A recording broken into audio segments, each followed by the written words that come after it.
In a truly unpredictable, shocking turn of events, Hyundai's joint venture self-driving company Motional has laid off its employees and postponed plans to commercialize its technology. In other words, they've given up. I guess everyone at the company right now is feeling a little emotional. I'm sorry, that was just not even funny. I'm just laughing at how bad that was, by the way. Anyway, Elon Musk responded. By the way, obviously, Elon Musk doesn't know anything about anything. This is the same guy that said LiDAR is a fool's errand, and he obviously doesn't know what he's talking about because all the experts say he's wrong. He says FSD is a very hard problem. And then some guy with 3 first names reposted what Musk had said, adding, what many analysts fail to understand is that other companies can't just copy Tesla's homework. If you don't have the fleet, you don't have the data. If you don't have the data, you don't have a chance. And then Elon Musk responds, exactly. Obviously, the guy with 3 first names and Elon Musk have no idea what they're talking about. They're just morons. The reason I can confidently say that is because the experts self-proclaimed the most recently available version of the Autonomy leaderboard proves that Tesla, with their giant fleet, is dead last in terms of autonomy, dead last in terms of both strategy and execution. Meanwhile, Motional are on the edge of being a leader. Wait, but they just shut down. Oh, don't worry. Well, Argo AI are actually a leader. Wait, they shut down too. But Cruise, oh wait, no, they suspended their services. Anyway, let's move on to another idiot who doesn't know anything at all and will definitely be wrong. Brett Winton of ARK Invest, who says that Waymo are now driving 40,000 miles per day. Tesla, on the other hand, doing roughly 15 million FSD miles per day and perhaps 200 million miles per day across the fleet. This dumbass claims stupidly that in a war that will be won by data, the company with the largest number of endpoints will win, seeming to suggest that this autonomy leaderboard is literally backwards. And now, this video is not sponsored by Ford or Mercedes or Butthurt or Envy or Jealousy. A great video, highly recommended, posted by Hallmark's catalog, comparing the super incredible, way ahead of Tesla, supposedly Mercedes EQS, quote, hands-free driving system or whatever the shit they call it, which Conjob distorts, also known as Consume reports, a once useful, now extremely corrupt, biased and anti-Tesla organization, rating the Mercedes driver assistance technology a 72 versus Tesla's 61, which obviously, by the way, in totally unrelated matters, couldn't have anything to do with the fact that Tesla doesn't spend fuck tons of money advertising, especially promoting their products on, for example, websites like Consumer Reports. Wait, I don't know why I mentioned advertising budgets. That wouldn't influence any editorial bias, would it? Anyway, in totally unrelated matters, the Mercedes-Benz driver assistance system with a 72 for the overall score. Capabilities and performance, a literal 10 out of 10. I mean, it literally does not get better than a 10 out of 10. Versus Tesla with a 9. So, I mean, apparently the Mercedes driver assistance is actual perfection. It also apparently does a better job of keeping the driver engaged versus the Tesla. Mercedes with a 5, Tesla at 3. Now, I mean, this could be true. Just imagine hypothetically if the Mercedes technology was so dangerous you had to constantly intervene. That'd certainly keep you fucking engaged. Ease of use, a 5 and a 5. So they're equivalent in terms of ease of use, both getting a 3 for when it's clearly safe to use. And the Mercedes crushing Tesla in terms of dealing with an unresponsive driver with a 6 versus Tesla's 4. So clearly, in not a single instance does the Tesla software score higher on any of these convenient categories. Not once. The best it does is match the ease of use and match the clear when safe to use. So, given the fact that this is a perfect system in terms of its capabilities and performance, the Mercedes versus Tesla, which is not quite perfect, but hey, a 9 out of 10 ain't bad. Let's have a look at some of the highlights from this comparison. Shout out to Hallmarks for taking the time. If you guys want to watch the full video, you'll know where to find it. I'm just going to skip through a few highlights. FYI, the same exact trip was taken, same roads, same everything in the Mercedes and the Tesla. So let's have a look at some of the highlights and or lowlights. All right, here we go.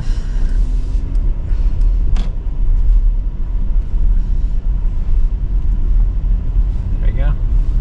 What the hell? Okay, it's kind of driving in between the 2 lanes. Yeah. Not sure if you guys caught that, but almost immediately after engaging the software, the Mercedes, instead of driving in a lane, I'm going to replay this as I'm describing what happened. Just watch what happens, right? They engage the software, the hands-free, and instead of being in either lane, The Mercedes is literally like, yeah, fuck your lanes, bro. I'll just drive straight over the middle of both of them, right? I'm supposed to drive across the lines and on the lines as opposed to in a lane, right? Right over the middle of the lines. That's really bad. But hey, could be worse. Now, you guys can see inlaid here the actual Tesla. So far, no interventions. They've both just been activated, roughly synced up to the same time. It's the same trip. You'll note, however, I'm not going to run through the entire video. It's worth watching if you guys have the time. But just note the number of interventions. The Mercedes seems to be shooting out over the yellow lines toward oncoming traffic, scooting across to the right and not managing to stay in lanes. And as we can see, it's kind of ping-ponging and rebounding. And I'm not, like, just watch on screen right now. As opposed to doing a good job of steadily keeping lane in the middle, you'll note the Mercedes vehicle ping-ponging, goes too far to the right, too far to the left. It's not doing a very good job of staying in the lane. It's almost like this is not even a beta version, but an alpha version. So let's just resume with a little bit of the audio and hear some of the commentary. And there's no visualization, right? No. That's weird. Okay, this is a little bit nerve-wracking with the bar there. But, you know, overall it is following the lanes. There you go. Another one. Okay, had to take over again. As soon as you said overall it's following the lane. He didn't like that. It's like, no, I'm not.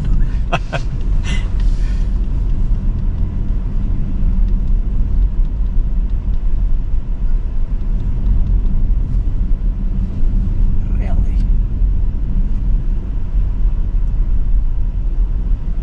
Sharp right. Be careful here. It's going to cross the yellow line. Yeah, it is crossing the yellow a little bit. It's, oh my god. Yeah, okay, another takeover there. That was So far, a couple of minutes into the same drive, 4 interventions on the Mercedes, some rather unsettling moments. By the way, does Mercedes label this as beta software? No. Just putting that out there. So look, I'm just going to get to the fucking point, guys. We scrubbed through the timeline on this video. We're now at 14 interventions for the Mercedes, 0 for the Tesla on the exact same stretch of road. Skipping ahead again, we're now at 25 interventions for the Mercedes, 0 for the Tesla. Skipping ahead again, 33 interventions for the Mercedes, 0 for the Tesla.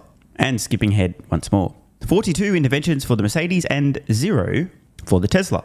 Now, I'm not trying to be a Debbie Downer here. I'm sure Mercedes are doing their best and trying their best. By the way, this video is not sponsored by Mercedes or Tesla or Ford. I don't know why I mentioned that. If you know, you know. But I just wanted to refresh everybody's memory. The entire reason for this in the first place was this from Conjob Distorts, who described this software as having a 10 out of 10 in terms of capabilities and performance. Can't get any better than that. The overall system rating, 72 versus Tesla at 61, and Tesla's software not once beating out any of the rankings for Mercedes software on any of the categories that Conjob Distorts happened to miraculously use to produce that rating. Of course, Conjob Distorts doesn't receive any funding from the automotive industry, nor run any ads or sponsored pieces on any products from the legacy automotive industry, do they? So there's nothing to see here. It's just their opinion. Everyone's opinion is valid. 42 interventions versus 0 on a 20-minute drive. It makes total sense. Just like the extremely credible autonomy leaderboard from Guidehouse Insights also has always made total sense and has been well worth the few $1,000s you need to pay to have a look. Morons. And now, Uber's CEO has some thoughts on not Uber, but Tesla. This will be good. Uber, by the way, the same company who, unless they literally begin operating their own fleet of Tesla Robotaxis, will be put out of business by Tesla's own fleets of Robotaxis. Has there been any shift in your mind about robotaxis? You know, there was a period of time we used to talk about robotaxis probably every quarter. The state of robotaxis, where are they? And then we effectively stopped. You stopped that investment as well. Now we're starting to hear, you know, and Elon Musk has sort of been in the background on this, but now he's very vocal about turning Tesla into a robotaxi company, and we're starting to see more technology that seems to actually be working. Do you have a different sort of view about this now? Well, we think that the autonomous technology brings incredible promise in terms of improving safety, lowering prices, making mobility available for everybody. So far, everything he has just said, completely true. And as it stands currently, Uber isn't developing their own autonomous vehicle. And or even if they attempted to, no fucking chance. They don't have the fleet, they don't have the data, ain't going to happen. So what we're hearing from the Uber CEO is, if Tesla is successful in solving autonomy, that is going to completely destroy our existing business because it's going to be safer, cheaper, more accessible, literally better on everything. Therefore, here's our plan. This is important. Uber CEO has just admitted that autonomy, and remember Tesla is in the lead, is going to completely fuck their existing business. Which, by the way, it's a good sign that the CEO of Uber is saying this stuff out loud because at least he recognizes the threat and probably has a plan. By the way, low-key, if I were Uber CEO, what I would be doing right now would be putting an order in for about 2 million Tesla Model 3 and Model Y, literally. Of course, coming up with $100 billion to put the order through might be a little bit of a challenge. But hey, I'm not saying what's possible or what's going to happen. I'm just saying in a hypothetical magical world where Uber somehow survives, that'd be my plan. Then I would actually offer those vehicles for now to Uber drivers on a lease that includes insurance, maintenance, and a bunch of other bullshit. Because Uber drivers, the difference between refueling an internal combustion engine vehicle, the maintenance and repairs, versus operating an electric vehicle, it's such a huge money saving that it'll be a no-brainer for every Uber driver to lease a Tesla as opposed to drive an ICE vehicle. And then, a couple of years from now, when Tesla has solved autonomy, Uber can start operating those vehicles as their own robotaxis without drivers, and in addition, also put in some gigantic orders for Tesla's next-gen dedicated robotaxi vehicles. That's what I would be doing if I was Uber right now. The alternative is to just go bankrupt when Tesla solves autonomy. Which we think can increase the overall market share of our services. And listen, I would never underestimate Elon Musk and Tesla. We're big fans of his. They're clearly the leaders in EVs, and we have a lot of Teslas in our marketplace.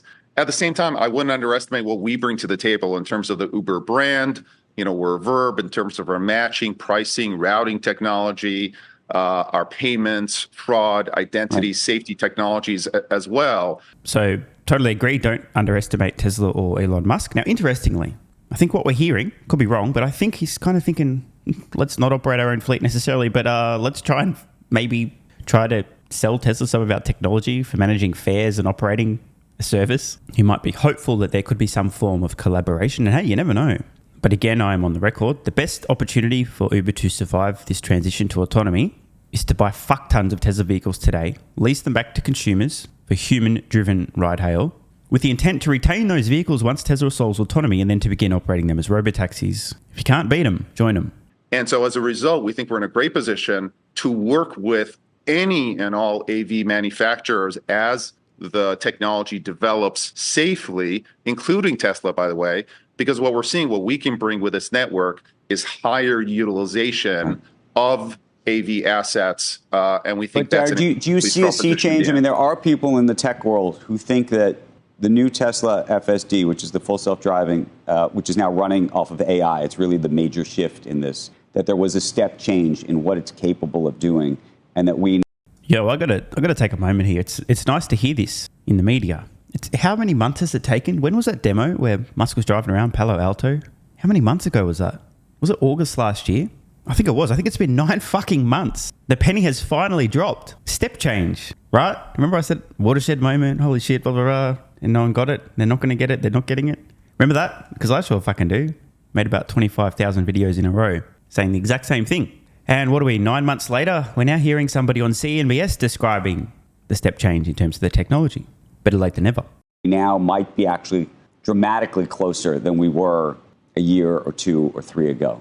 I think the early promise that we see with newer AI models and imitation learnings, what we call internally AV 2.0, is very exciting.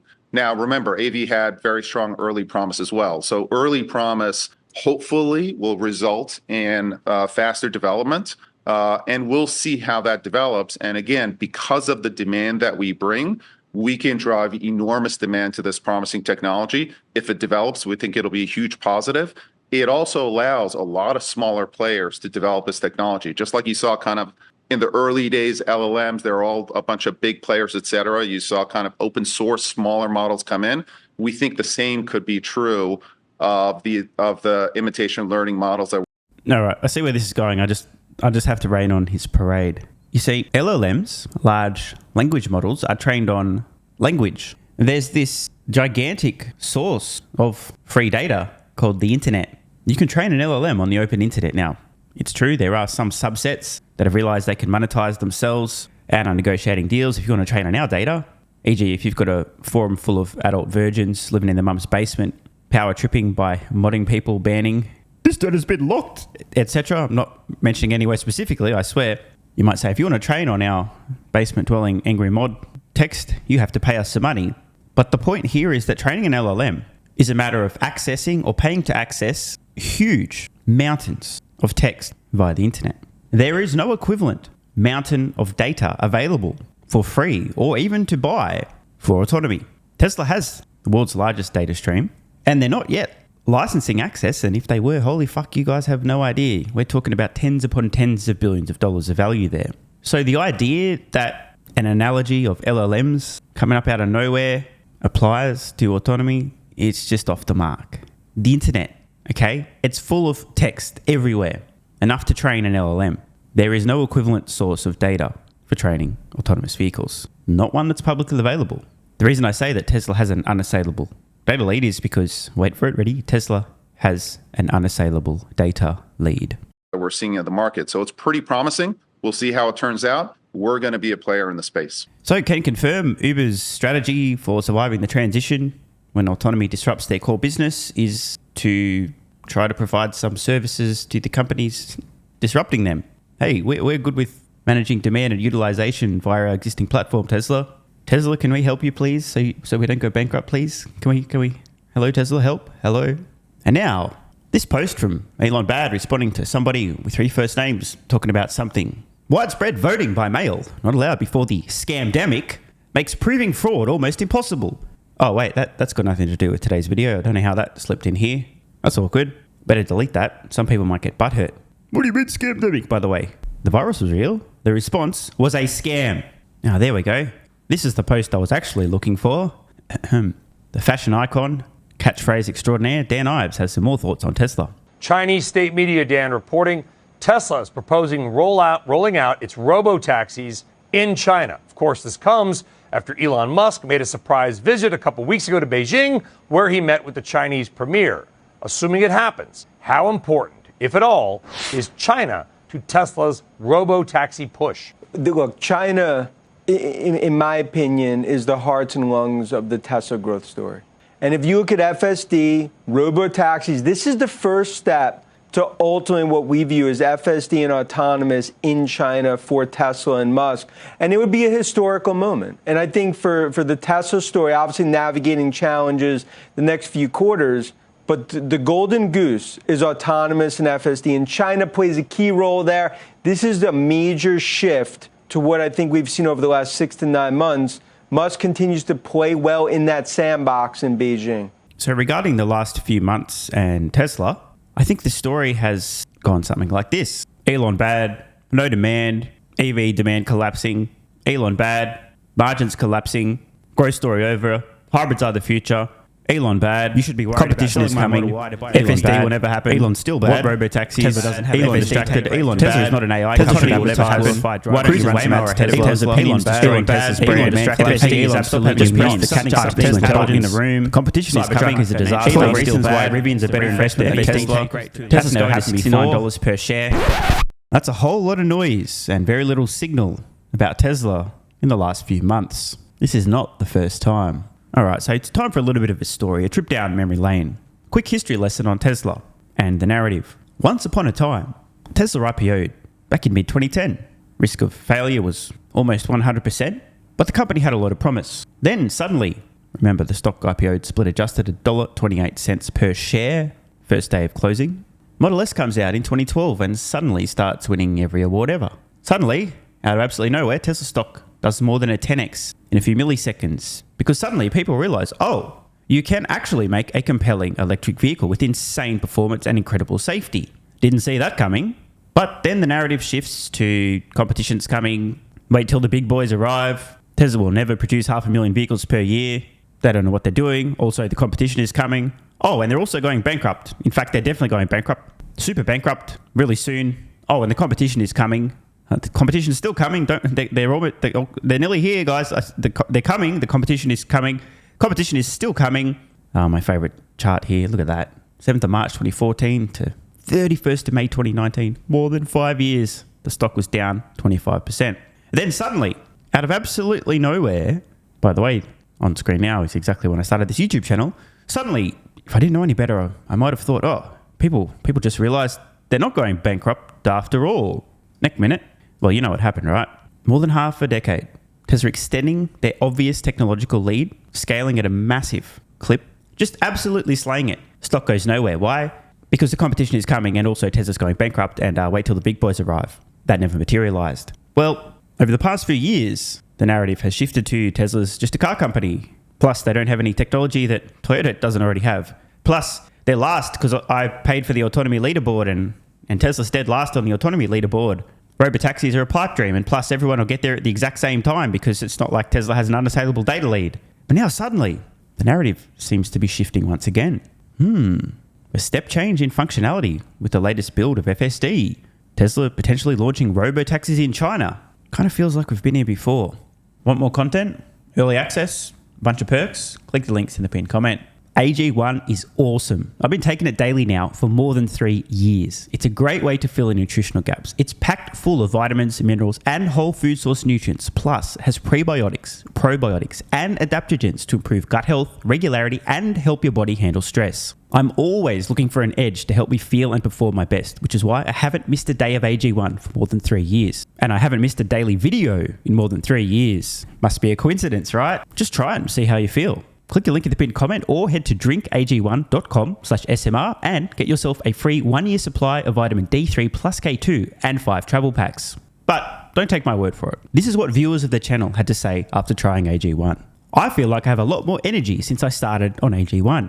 By the way, viewer, that makes 2 of us. On to the next. Just got my AG1 in the mail. Legit feeling the effects after day 3. This viewer's been taking AG1 for 8 months and says, what an investment. Another. 3 months ago, I started AG1 and have been enjoying the evenness of alertness and energy that lasts the day.